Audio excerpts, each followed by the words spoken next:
The country may soon lose its position as a key exporter of flowers globally.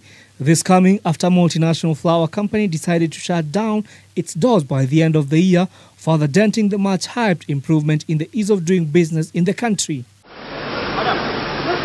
Finlays, which is the latest company to announce mass retrenchment, in a statement said all employees will be made redundant in accordance with the labor laws, existing collective bargaining agreements and their specific terms of services, and will be paid their final dues in full. The company further says in the last 18 months, the industry has been facing severe challenges, and as a result, the directors have made the decision to close Chemirai and Tarakwet farms earlier than initially communicated.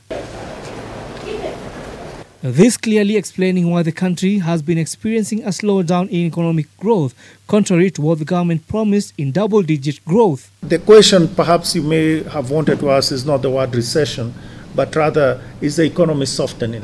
That's probably meaning is the growth rate decelerating. At this moment, we are seized by the negative factors, meaning the external factors and so forth. So we are more concerned about the downward risks. Barely 2 weeks ago, Air Afrique also announced it will be cutting off roughly 80% of its salaried staff in Kenya, which represented over 200 people in what continues to be a trend in the corporate Kenya, where companies seem to be competing to see who lays off more staff, even as the government remains mum over this trend. This half of the year has seen companies such as Stanbic, Betin, Sportpesa and breweries, among other companies, announce plans to shed off.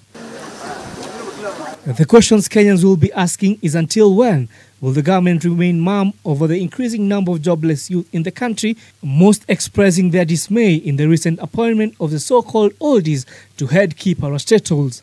Jimmy Mbogo, K24 Evening Edition.